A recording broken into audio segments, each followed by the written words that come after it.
Tony, you love fucking bullshit wrestling, pro wrestling, right? You love that fake wrestling. He likes the drama. Now think if the drug test was like the UFC and they're all skinny. Is it as cool? No.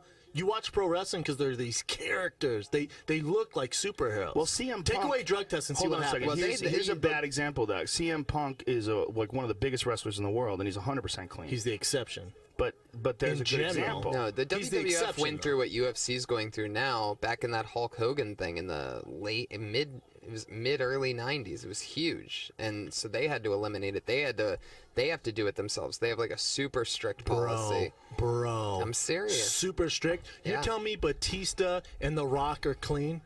No. Watch your words, sir. Come on, The Rock. You think The Rock's on steroids? Yes. You don't Tony, think Hulk Hogan ever had a needle in his ass? fucking mouth. I thought this is Tony, you weigh 6 pounds, and you're talking about a guy who is an immense super athlete. He's probably about 260. Is Brock Lesnar on steroids? Of course, they've all done something. Yeah. They've all done. Brock Lesnar, first of all, has superior genetics. He's bone structure that guy has. You can go back to when Brock Lesnar was in high school. He was a fucking monster. Didn't you tell me he benched 225 49 times? Yes. 49 times. Well, you got to see his combine. His combine numbers are stupid. His combine numbers are through the roof. His vertical is insane. Pull up Brock Lesnar's combine numbers, Jamie. All that said, he got shitted on when he got to the NFL. They made fun of him. Well, it's a sport. They made fun of him. Well, he wasn't ready for it. Yeah. He never played football. Yeah, he's been doing wrestling. But that said, Brock Lesnar's a freak. Brock Lesnar's a super freak. But back to bullshit wrestling, you don't think these guys, because think of their schedules too. Their schedule's fucking insane. Every night. You're not eating protein shakes and staying on that schedule, my man. I hate to piss on your sport or your entertainment. I mean, well, those guys are constantly not getting enough sleep. Never, they're flying in. Yeah, it's a brutal schedule. You talk to someone who's in that business, it's brutal, man. And they have to, a lot of times they have to pay for themselves. They have to own rental cars and then bill the company. It's a brutal circus of shit. Totally. You think Triple H is fucking clean?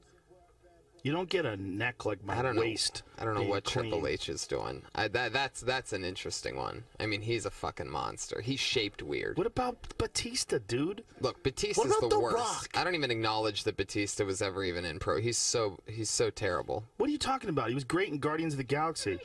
Phenomenal.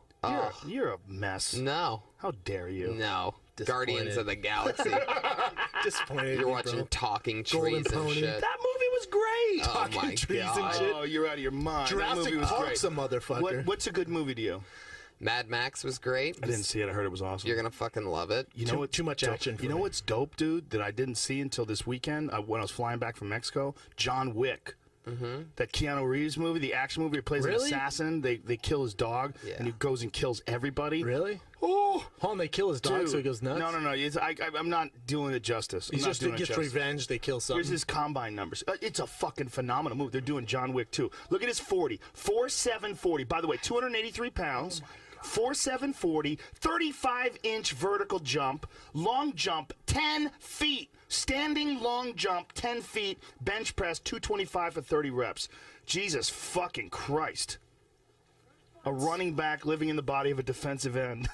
It's ridiculous. He's a freak. I got to be honest, especially, when he did do that, it was a number of years ago. Now, that's not that freakish. Yeah. Really? Really? But you got to think about it. There's some fucking freaks now. This isn't something he was training for. No. This isn't a guy that was moving towards being a pro football and just decided player. to do it. Brock Lesnar's the biggest freak the UFC's ever seen. Ever, hands down. If Brock he would rip our dicks off right now. If Brock Lesnar had the right coach, like if he went to not saying there's anything wrong with his coaches.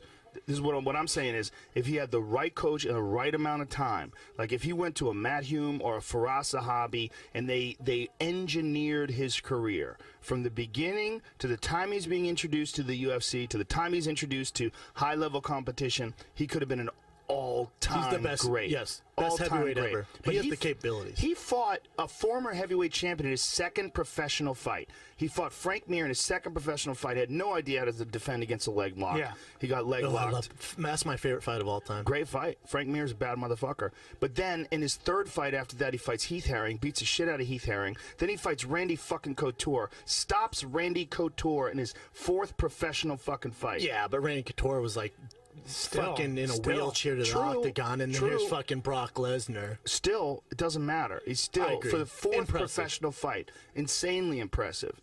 What he's done in his career, man. He beat Shane in his prime. Yes, he did. Shane was in his prime, and he got fucked up. After Shane rocked him. Oh, after Shane beat the shit out of him, where they could have stopped it, let's be honest. Easily could have stopped it. Easily could have stopped it. Good thing they didn't, because he came back and won. That's why he came back and strangled him.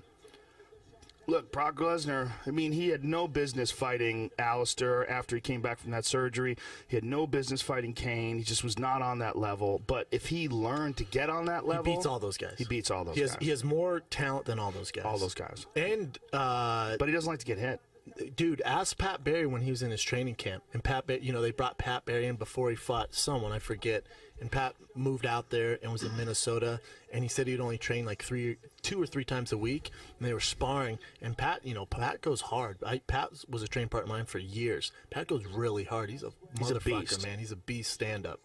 Terrible ground. Anyways, so he fucking hits Brock. And I guess Brock freaks the fuck out. And his coaches were like, what the fuck are you doing? And Pat's like, what do you mean? Like, don't fucking hit Brock in the face. Pat was like, what the fuck am I doing here then? And they're like, you just paw, man. Just feel it out. What? Yeah, and Pat was like, this is some bullshit. Yeah. What? Yeah. They weren't hitting him.